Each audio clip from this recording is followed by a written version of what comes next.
৭২ বছর বয়সেও থেমে নেই জীবনযুদ্ধ। কাঁধে ছোট্ট ঝুড়ি, হাতে লম্বা কাঠি, তাতেই ঝুলছে রঙিন হাওয়াই মিঠাই। এই সামান্য পুঁজিতেই সংসার টিকিয়ে রাখার চেষ্টা করছেন আব্দুর রশিদ।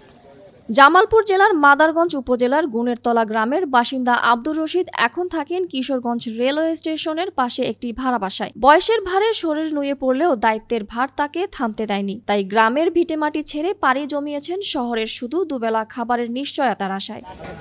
আব্দুর রশিদের দিন শুরু হয় ভোরে। শহরের অলিগলি ঘুরে বিক্রি করেন হাওয়াই মিঠাই। শিশুদের সেই প্রিয় রঙিন মিষ্টি তার জীবিকার একমাত্র অবলম্বন। তবে আগের মতো আর বিক্রি হয় না, শরীরও আর সায় দেয় না দীর্ঘক্ষণ হাঁটতে।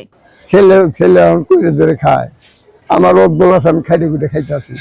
এখন যেখানে আসি চলতে আসি, কোনো অসুবিধা নেই, মানুষ ভালোই আছে। শহরের বিভিন্ন এলাকায় দেখা মেলে তার। আশেপাশের মানুষের আনাগোনা, ব্যস্ততা, কিন্তু সেই ভিড়ের মাঝেও তিনি আলাদা। কারণ তার হাঁটা ধীর, কণ্ঠ ক্লান্ত, আর চোখে স্পষ্ট এক ধরনের নিরুপায় নীরবতা। যখন ছোট ছিলাম তখন বাসার আশেপাশে যেত, খেতাম। তো আজকে অনেকদিন পর পেলাম, দেখে ভালোই লাগলো, পরে কিনে খেলাম আমরা।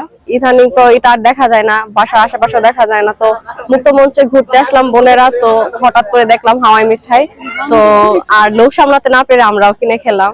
খুবই ভালো লাগছে। আসলে ছোটবেলায় যখন দেখা গেছে মাটিতে লেটেপিটি করে খেলাধুলা করতাম, তখন এগুলো যখন ঝনঝনি ছিল, ঝনঝনি যখন বাড়ি দিত, তখন হচ্ছে দৌড়ায় আসতাম সবাই, এসে এটারে বলতো হচ্ছে কটকটি।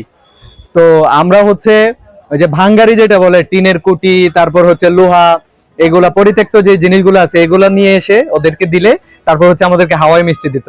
বাট এগুলা তো এখন পাওয়াই যায় না।